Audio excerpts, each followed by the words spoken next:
May mga gusto lang po akong i-clarify doon sa mga interviews at mga sagot ng nanay ko po sa mga interviews niya po. Unang-una po yung 70K na incentives po na sinasabi niya from World Championships 2021 po. Unang-una po 2022 po yun.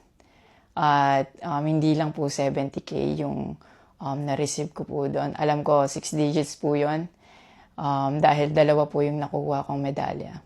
After nun, mga bandang December, umuwi ako sa Pilipinas. Nakikita kami ng mama ko. At hindi niya sa akin sinasabi na na-receive niya na pala yung incentives ko from World Championships. Hindi ko pa po malalaman na na-receive niya na po yung incentives ko kung hindi ko pa po hinanap. Never ko na po na-receive yung incentives ko po na yon. At never ko na rin naman po na hiningi yun sa kanila. Binigay ko na at wala na po yun sa akin. Ang sa akin lang naman, gusto ko malaman kung saan napunta yung incentives ko po na yun. Yung principle po kasi dito wala po sa liit o laki ng amount po na incentives po na ginalaw niya. Kundi po sa pagtago at paggalaw niya nang wala ko pong consent, yung pinapoint ko po sa kanya. At yung about sa red flag daw po si Chloe na sinabi ng mama ko, hinusgahan niya po agad si Chloe sa pananamit at sa pag-akto po niya. Magkaiba po ng kinalakihan. Unang-una, lumaki si Chloe sa Australia at ayun yung nakagisnay niyang culture. At ibang-iba po talaga sa Pilipinas kung paano tayo gumalaw, magsalita o manamit po. At yung about po sa yung mauubos po yung anak ko, nasabi po ng mama ko. Unang-una po si Chloe po may sarili po siyang income. Lahat po ng nakikita niyong gamit o yung pag-travel niya kung saan-saan po. Galing po yun sa pinagpaguran niya po. At bakit naman po ako mauubos? Gaya nga po ng sinabi ko, si Chloe po may sarili po siyang income. And lahat po ng bank account ko po nasa mama ko po. At may mga instances po talaga na si Chloe po yung sumasagot sa akin that time po. Bukod sa incentives po, nasa kanya din kasi yung bank account ko sa monthly allowances sa pag-gymnastics ko. And nung nakuha ko na yung bank account ko po na yun, doon ko po nalaman na inuubos niya po yung laman nun. And nasa akin po yung mga bank statement ng withdrawal po na ginagawa niya po. Sabi niya pa nagsimula daw yung hindi namin pagkakaintindihan dahil kay Chloe daw po. Opo, totoo po yun. Dahil ever since unang-una pa lang, ayaw niya na kay Chloe kahit hindi niya pa po nakikita or nakikilala in person. And mas nagkalabuan po kami nung naglagay po ako ng boundaries sa relationship ko. Kasi pinaglaban ko po si Chloe dahil gusto ko po siya. Yung about sa training camp na kinikwento niya na si Chloe dapat wala na daw doon, sabi ng former coach ko pagdating nung dalawang magte-training camp doon. Usually, kapag magte-training camp kami, palaging naka-hotel.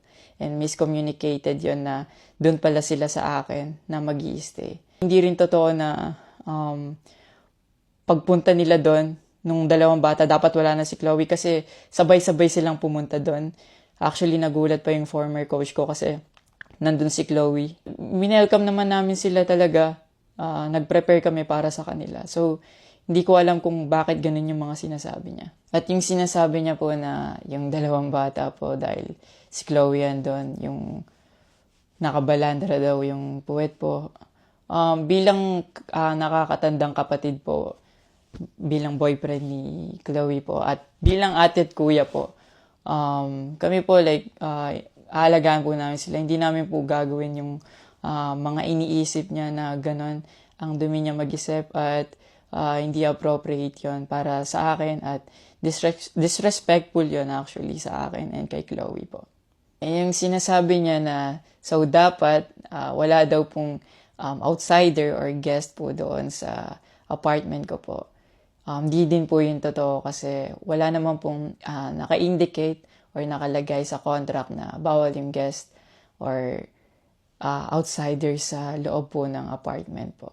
And actually, invited po si Chloe ng former coach ko from Japan nung SEA Games pa lang po sa Vietnam. So, sinabihan kami na invite mo na lang si Chloe sa Japan and doon kayo mag-hangout.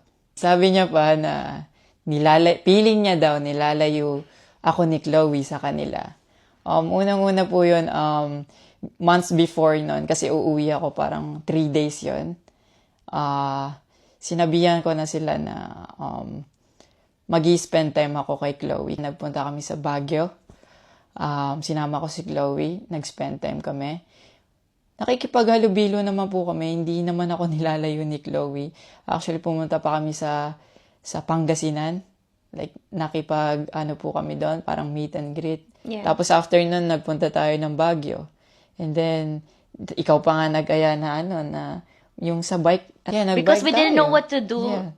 after nung kumain, because they were like, oh, what do we do? I was like, oh, let's go sa Burnham Park. Yeah. So that we can take the little kids to go biking. Yeah. So I'll just attach a screenshot of me saying sorry at that time if they felt left out when we were all hanging out sa Baguio. So you guys can just pause and read.